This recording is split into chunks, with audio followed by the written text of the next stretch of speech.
He said he believed that joint US-China negotiations were needed to convince North Korea that its blackmail tactics through nuclear proliferation would not work and force the regime to compromise.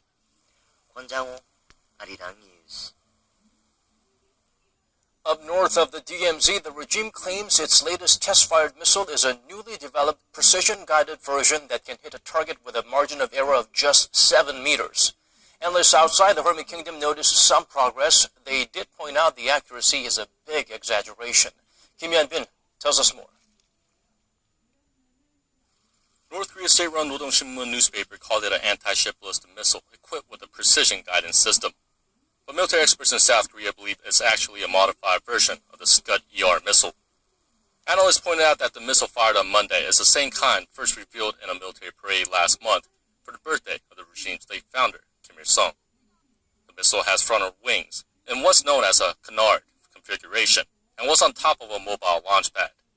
The canard is used to maintain the missile's altitude and help guide it to the target. The regime also claims that the missile has an accuracy of 7 meters. And while military experts agree that the North has made some significant strides in accuracy, it does not come close to that range. North Korea appears to have modified its Scud missiles. The Scud's margin of error is a few hundred meters, but this missile's margin was a matter of dozens of meters. So this increase in accuracy makes it a greater threat than an ordinary Scud.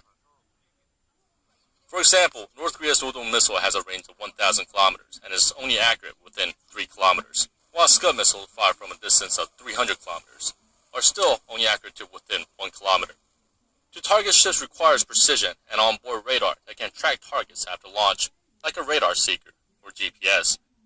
Experts say the regime's latest missile has a GPS system that can hit targets on land, but it lacks a radar seeker to track a moving target or vessel out at sea. North Korea has successfully test-fired 3 of the 4 missiles it revealed in the last month's military parade. Only one left now is an intercontinental ballistic missile. Kim Hyun-bin, Arirang News. Hail from the ruling Democratic Party of Korea. According to our Hwang Ho-jun, though confirmation hearings await, they won't need to go through the grueling process the PM nominee had to endure. A surprise announcement was made by the top office on 4 cabinet posts Tuesday morning. President Moon Jae-in has made nominations for the Ministries of the Interior, for Culture, Sports and Tourism, for Land Infrastructure and Transport, and for the Ministry of Oceans and Fisheries. Unlike previous occasions when President Moon announced his nominee picks to the press in person, this time it was done through the Blue House spokesperson. Representative Kim Bu-kyum, a 4-term lawmaker, was nominated for Minister of the Interior. Currently a member of the Parliament's Strategy and Finance Committee and the Special Committee on Budget and Accounts, Kim has been recognized as an important voice in the fight against regionalism and an expert in the local self-governing system. The Culture Minister nominee is To Jong-hwan. The 2-term lawmaker is also a renowned poet, known best for his book, You, My Hollyhock, written in 1986. Do's cultural insight was the main forte for his nomination, according to the top office. Nominated to be the transport minister is Kim Hyun-mi. Kim has been the first woman to chair the Special Committee on Budget and Accounts since 2016 and helped pass the 2017 budget earlier this year. If confirmed by Parliament, she will become the first female transport minister in Korean history. Last but not least, Kim Yong-chun has been nominated as the next Minister of Oceans and Fisheries. Kim is a 3-term lawmaker known for his reform-mindedness. He first entered politics in 2000, winning a seat with the formerly known Grand National Party, the predecessor of the now main opposition Conservative Liberty Korea Party, but switched sides in 2003. Although approval by the National Assembly is not required, all nominees will undergo parliamentary confirmation hearings. The Blue House says it has done its best to pick people without skeletons in their closets, but will leave it to each nominee to explain him or herself in case any allegations do arise. The latest nominations come a day after President Moon called for the understanding of the people and of the opposition regarding the controversy surrounding some of his nominees. Hwang Ho-jun, Arirang News. Rival party lawmakers agreed to adopt a report on the confirmation hearing for the president's pick for prime minister. Lee Na-kyun's appointment will likely be put up for a vote during a plenary session on Wednesday. Kim Min-ji has the latest from Parliament. A National Assembly panel has decided to adopt a report on the outcome of the confirmation hearing of Prime Minister nominee Lee Na-kyun. An agreement was reached in a meeting of the lawmakers in charge of the hearing, although the main opposition, Korea Liberty Party, was not present. The opposition has claimed that Lee Na-kyun is unfit for the job, slamming his wife for claiming a false address in the past to get a better post as a school teacher. They called it a direct contradiction of President Moon's campaign pledge not to nominate anyone that has been involved in such misconduct. This prompted President Moon to ask for the public's understanding over the matter and for his aides to come up with more realistic standards. The ruling party has been trying to persuade the main opposition party to change its mind, with the hope of being able to put up the PM nominee's appointment to a full floor vote during a plenary session on Wednesday. A majority of the 299-seat parliament will have to vote in favor of the nominee for his appointment to pass, with the ruling Democratic Party of Korea and minor opposition People's Party agreeing to endorse Lee. It will pass the threshold.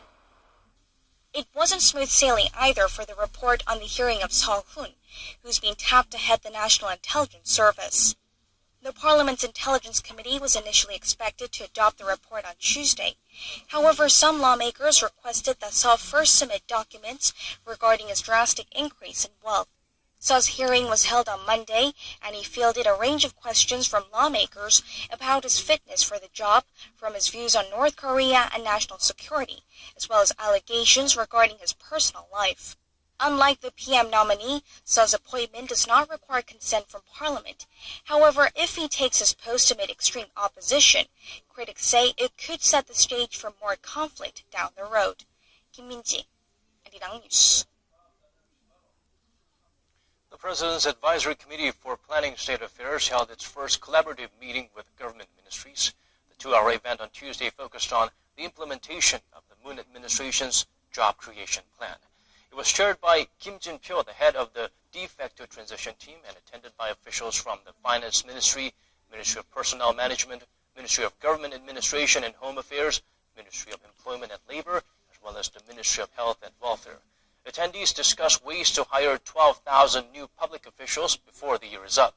The government plans to recruit a combined 120,000 firefighters, police officers, and social workers in the next 5 years. Moon Jae-in vowed to be a president that clearly stands out from his predecessors when it comes to communication. Part of plans to better interact with the Korean people is the Gwanghwamun First Avenue, where citizens can share their views on various issues or even suggest a new policy. Kim Ha-sung introduces to us the plaza where anyone can stop by and reach out to the liberal leader. 광화문 대통령 시대를 열겠습니다. 국민과 수시로 소통하는 대통령이 되겠습니다. Gwanghwamun Square is just around 2 kilometers away from the presidential office of Cheongwade, and it's where for months Koreans held the weekend rallies that led to the impeachment of former President Park Geun-hye and a snap election. Gwanghwamun is not only the heart of downtown Seoul, it's become center stage for participatory politics, a symbol of democratic defiance. Here at Taedonglo Park, right next to Gwanghwamun Square, a temporary plaza has been set up called Gwanghwamun First Avenue, where any Korean citizen can stop by to write and submit their policy proposals, requests, or any suggestions for the Moon administration. It opened on May 25th, and submissions will be accepted for 50 days, though on Mondays it's closed. The previous administration failed to communicate with the people, creating distrust. I like this new initiative, the idea of the president communicating with the people, so I came with my daughter. I hope the new administration can continue to work hard and help create a fairer society with equal opportunity. I'm glad to have this direct channel between the president